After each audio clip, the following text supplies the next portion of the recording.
Video देखने वाले आप सभी लोगों को मेरा नमस्कार। इंडिया और नेपाल कोविड-19 और जब से बॉर्डर इश्यू शुरू हुआ है दोनों देशों के बीच, जहां नया मैप पास हुआ है नेपाल का, तब से पहली बार दोनों हाई लेवल मीटिंग करने जा रहे हैं 17 अगस्त को। आखिर ये मीटिंग क्यों होगी? क्योंकि नेपाल ऑलरेडी कोशिश कर रहा है कि बॉर्डर इश्यू पे इंडिया के साथ मीटिंग की जाए, लेकिन इस मीटिंग में बॉर्डर इश्यू पे बात लगभग नहीं होगी। कंफर्म है कि बॉर्डर इश्यू पे बात नहीं होगी, ये दूसरे इश्यू पे बात होगी। जो भी इकोनॉमिक और डेवलपमेंट प्रोजेक्ट चल रहे हैं जो नई दिल्ली द्वारा फंडेड है, जी हाँ, जो भारत के पैसे से नेपाल में चलता है, उस प्रोजेक्ट का रिव्यू होगा।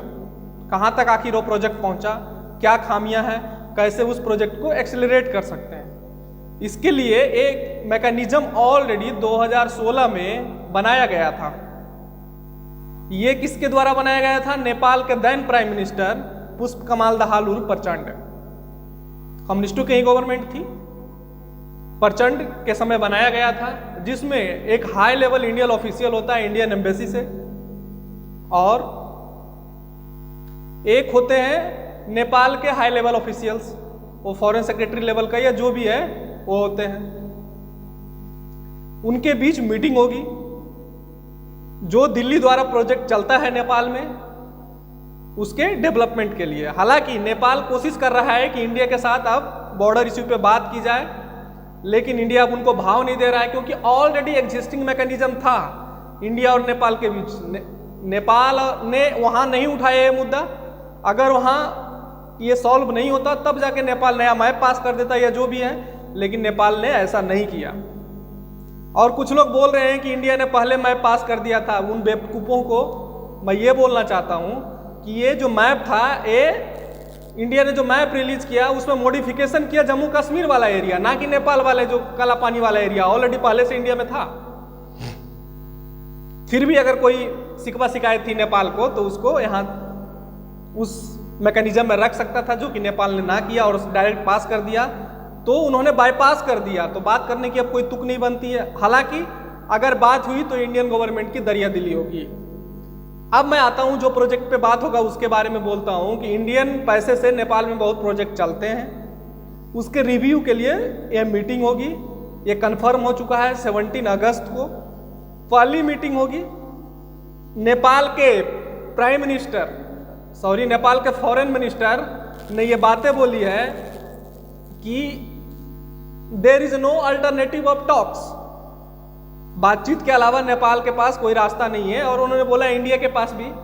हालांकि नेपाल अगर दुस्साहस कर भी लेगा तो कितना हद तक कर पाएगा इंडिया से? इंडिया के बिना जिंदा रह पाना मुश्किल है नेपाल के लिए। जी हाँ, ये सिचुएशन है नेपाल के लिए।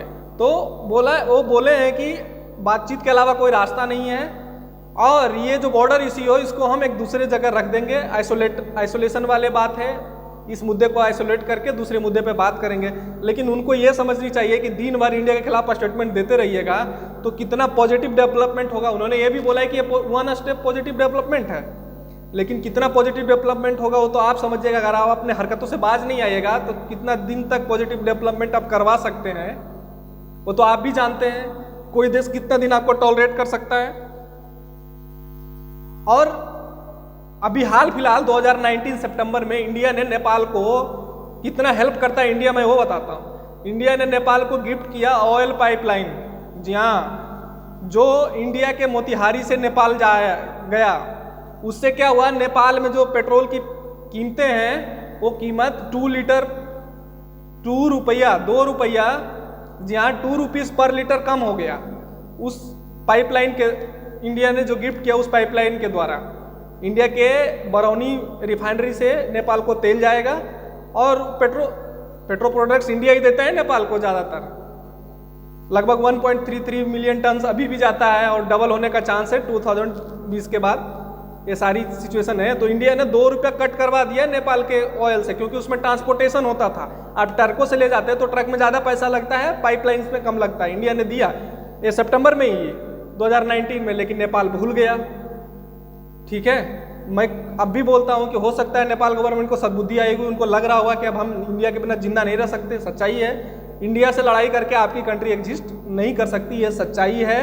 आप मानिए ना मानिए, चाइना आपको वो हेल्प नहीं प्रदान कर सकता जो इंडिया देता है। जी हाँ, वो बहुत सारे कारण से आपका ट्रेन्स है, मतलब जो आपकी भौगोलिक संरचनाएं हैं चाइना के साथ वो दुर्गम है, और नेपाल के साथ चाइना का जो डिस्टेंस है, सी पोर्ट है वो ज़्यादा है, इंडिया के साथ कम है। ये सारी सिचुएशन है।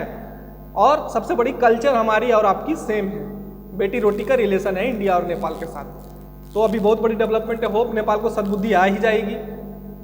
अभी तक आप लोग मेरा वीडियो देख रहे हैं, इसके लिए बहुत बहुत धन्यवाद। मेरे चैनल को सब्सक्राइब कर लीजिए, धन्यवाद।